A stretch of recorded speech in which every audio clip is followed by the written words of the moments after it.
So welcome back, and I think now is a very good time to proceed with our Smith's alarm clock reassembly. So yeah, what I did was, since the last video, I cleaned all these parts using isopropyl alcohol and water, the other way around, as well as the plates and stuff like that. And to clean out the pivot holes, which I recommend you do, I get a cocktail stick, sharpen the end to a really fine point, and once it's cleaned, I go in there, put it in the holes, and wiggle it around, and that sort of pushes all the dirt out of them, and wipe it out afterwards. And these, I think, definitely are something you need to clean, because these are the pivots for the balance wheel, and if there's any dirt in there, it will mean there's more friction, and so the clock might not run very well because the balance wheel will struggle to move, but it also causes wear. And this has suffered a little bit actually, because one of the points on here is not as sharp as the other one. And what I have actually done is, just to prove that this is worth proceeding with this particular balance wheel, I have actually reassembled this just with the time only stuff, and it has run for over a day, so I know this will work. However, if you do have a spare balance wheel with two sharp pivots on it, or you have the facilities to sharpen up the points, I really recommend you do that. I don't actually have either of those things, so I'm just going to go with what I have, but this does work. But if you can polish up the points, sharpen up the points, or you have a spare one with sharper points, I'd really recommend you use that instead, just because it'll run better, and it'll be less wobbly and less frictiony. So as we were, I don't know what kind of dust has collected on this, but it's a bit strange. It's been out left like that actually for over a day, so it's somehow collected some dust and dirt on it, because I use this table for all kinds of stuff, clock related, and yeah, this is sort of left out like that. I probably shouldn't have done that. I probably should have put something on there because the dust has collected on it a little bit, but now it's fine. But yeah, as you can see, it doesn't look perfect. However, the brass does stain, and I have not abrased the surface at any point, so it will keep its stains. However, it is clean, and I can assure you that it is clean. The isopropyl alcohol does a really good job of cutting through all the grease that has collected on it. So yeah, got the springs, our balance wheel, and we've got all the other parts, the bell and everything. So yeah, this video, I'm hoping will sort of be useful by itself. For example, if you've got one of these and you're taking it apart, and you think, oh no, what have I done? I need to put this back together in a hurry. Hopefully this video will be of some use, because you know, I'm sure there are people out there who just want to have a go at home of reassembling their things, so that's really what this is for. So ooh, what's this? Oh, that was strange. A weird thing just popped up on the camera. Hopefully it's still recording. So yeah, I'm going to put the these on. Now if you notice, these springs wind anti-clockwise based on the arrows on the back, from the threaded point of view. So if they go that way, then you want to latch the spring on with the spring going clockwise, like that, or anti-clockwise, like a number 6 for these, and therefore they should go in the right direction. So I'm going to do the same with the other one, like that. And yeah, if you prefer to use spring clamps or anything, go ahead, but personally I don't find it difficult to do this without a spring clamp. So I'm going to put like the outer thing of the spring around the top pillar, and then put the rest of the spring in between them, like that. And this is the big one, which is the time, like that, and then that should stay like that for the rest of the thing. If it bows out slightly, it's still probably not a big problem. Same with this one, which is the alarm. And then I'm just going to put all these bits in. I'll probably get some tweezers. Because tweezers are very, very useful things. If I can find them. Right, now hopefully the lighting in this video is acceptable, because I don't know how, if you've been watching my channel or not, but yeah, my videos do not have good lighting, and I'm trying to do a sort of trial and error method of getting good lighting on these videos. So if you have any opinions on that or tips, just let me know. But another good thing I recommend is getting a piece of blue tack like this, and make sure it's wet and cold, or just cold and not sticky, because otherwise it'll stick to stuff. And it's really good for just like cleaning out in between teeth and pinions and stuff, and pivots, just to get the dirt out that you can't get out with whatever else you're using. So we'll put that one in there, the big one. Then we have the fourth wheel, I think it's called. There might be a longer shaft on this one if you've got a second hand, but that goes like that. I'll zoom you in actually. And then we've got our escape wheel. Now, I always get this one wrong. I always get it in upside down, but hopefully I can get it right the first time. I think it goes this way up. Like that. And then we have the last one in the time section. Going train, I suppose you can call it. Which is this. The pallet lever or thing. Pallet fork. Not exactly sure what the proper name for it is, but I think it's called the lever, even though I call it a pallet sometimes. I think the pallets are the pins, I'm not sure. And then we have our alarm escape wheel, which goes in there, in that hole back there. And these should all sink into their little holes, little pivot holes in the plates. Oh, a bit difficult with tweezers, this one. There we go, did it. And finally, the hammer, the alarm hammer, like that. And everything else can be put in from the outside.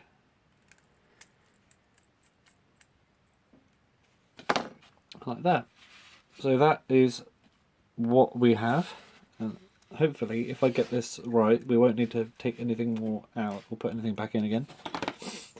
So I'll put the top plate back on, and we can see it is stamped 545F, which I'm not sure what the letters mean, but 545 is, I believe, a date code for 54 is 54, and then the 5, they put the month afterwards.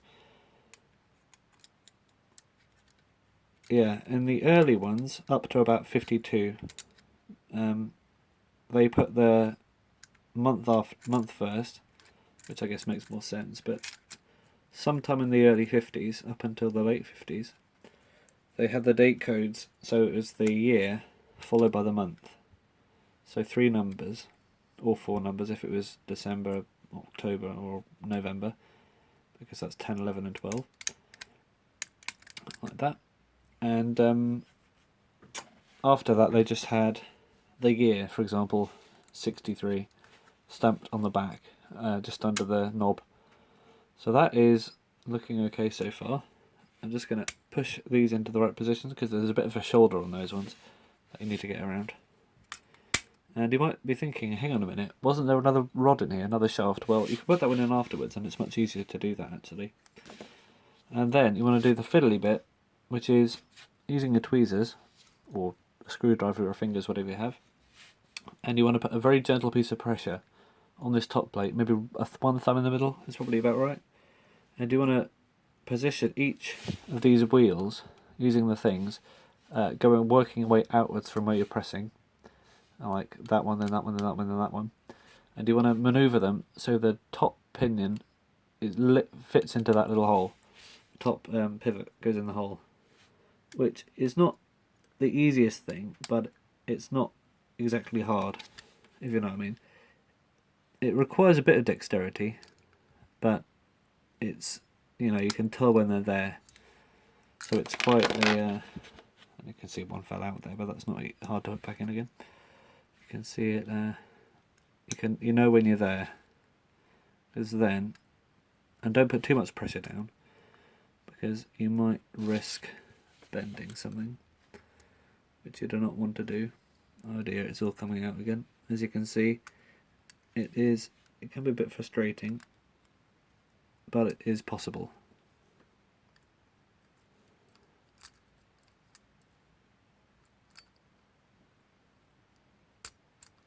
I'm not sure why this one isn't. 1 second. There we go, there's one.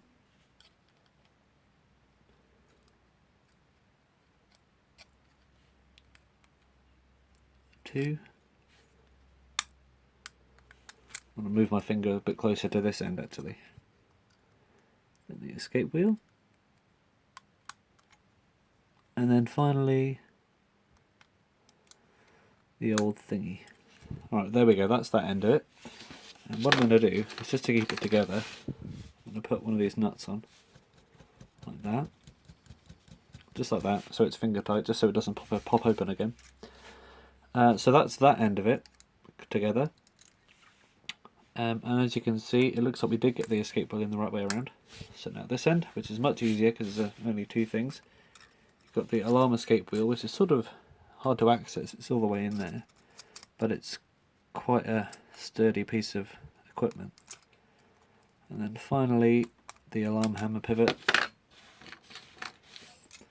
And I'm using the shinier nuts on the inside purely because that's what originally was there. However, as this one has rusty nuts on the back, and you want to make it look better, you might want to put the rusty ones on the inside of there, where they're not going to be seen, and put the clean ones on the back. But personally, I'm going to use the original ones because they match the rusty winders.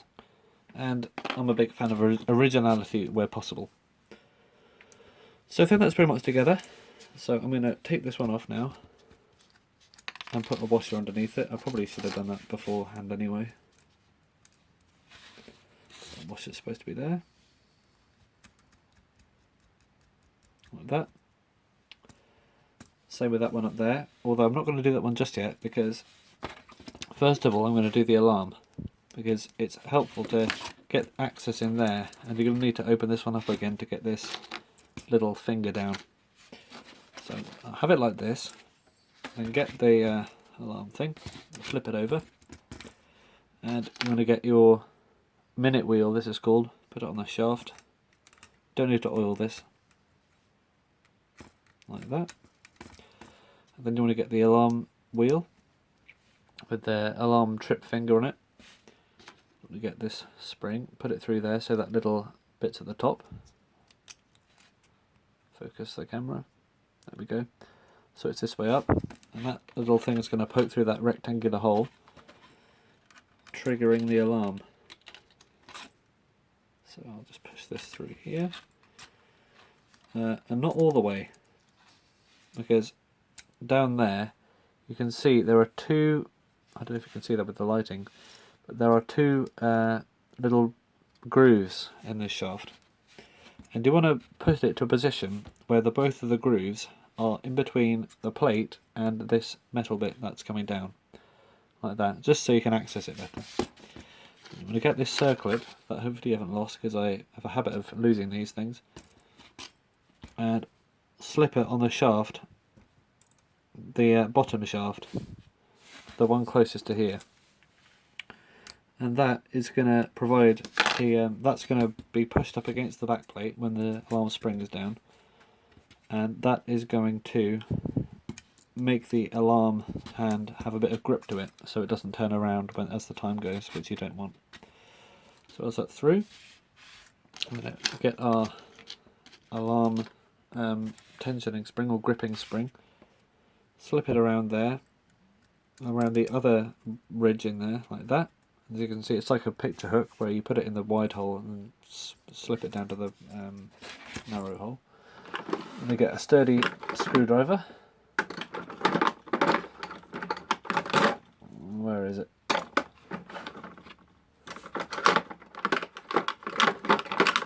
There it is. Nice, small but sturdy flat blade.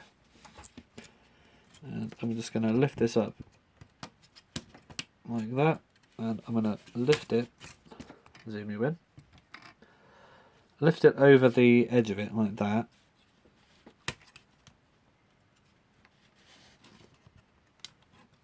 which is not the easiest thing to do whilst twisting it, because what you're trying to do is you're trying to lift that black spring up onto the plate like that. This is probably the most frustrating part of the whole thing.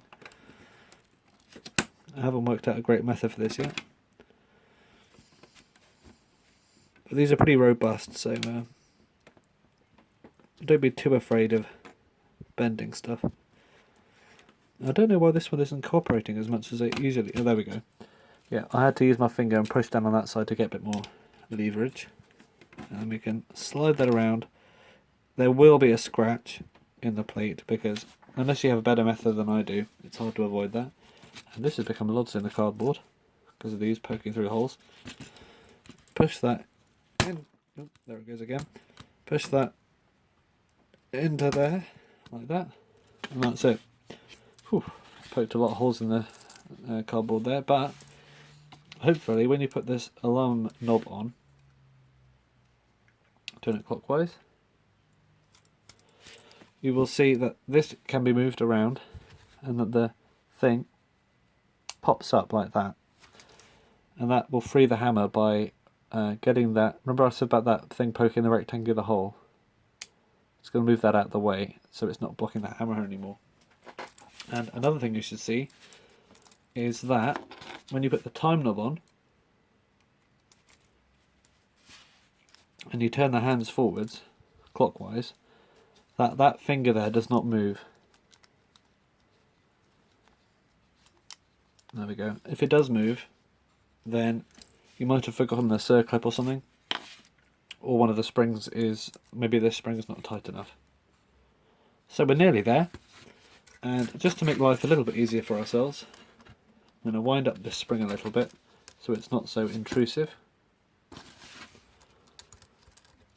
And this is this whole repair here is pretty much standard procedure for me. So I'm just going to put that around there so that final loop is around the pillar. So I've got a bit used to what I'm doing, but maybe you will find a few areas that are easier and that can be improved on. And if you do, then I'll be very good to see your feedback in the comments if you want, because I'm always looking to improve my methods. So as we have here the final piece to go in, not the final piece, we've got the balance wheel, but the final non-balance wheel piece. So that's why I didn't do up this nut, because you put that in there, make sure that spring is under the pillar so that it has some resistance, and then push that in, and then you want to lift up this corner very slightly so you can get it in there like that. Now that's in like that, and you can lift it up a little bit like that and get it in there so it's behind there, and that is the button that stops the alarm. So let's get our washer and our nut, and I'm going to wind up the other one as well a little bit. Actually, I'm going to wind up these both because otherwise I might have a bit of difficulty getting the bell on, and also just to test that they work. So key goes anti-clockwise, and you might have an issue with this spring slipping in the middle, and that's not hard to sort out. You just get a screwdriver, get it in there, press it down onto the middle like that, press it down onto the middle of the shaft and give it a few turns, and hopefully it will latch on. If not, there may be a fault with the spring and you might need to take it off and unbend it, which is a bit of a pain, but I probably should have said that earlier. Just make sure that the centre coils on the spring are nice and tight. If you could actually do what they did in the Smith's factory, which is completely straighten out the spring or get a spare, put it on the centre coil and wind it onto the clock, which would be an easier way to reassemble it, but actually getting the springs out straight is not easy. So that one's done up. Then we'll do the time. And I'm going to wind this one up so we know if it's going to work. And I'll show you how in a second. Put a bit of oil on there. Oop, dropped it all over me. Put a bit of oil on that, clock oil on that spring. Like that. Just to make sure it doesn't bind together when it's wound up. You might want to use a heavy oil actually, like 3-in-1 on that spring. I'll just use what I have to hand. Like that. Almost fully wound up. There's a little bit of things still left in there. Undo that. And what you should see is when you get a tool and lightly tap on the end of that pallet fork there, lightly press down very slowly, and it should get in a position where it pings the rest of the distance by itself. The dust is settling on this. Oh no, that's just the thing. Same on the other end of it. It goes the rest of the way by itself, and it makes the louder the click that it makes, the better. So yeah, that's that for now, and I'll probably end this video, and then the next video will be about installing the delicate balance wheel and putting it back in the case. So thanks for watching, hope this was useful, and good luck repairing what you need to repair.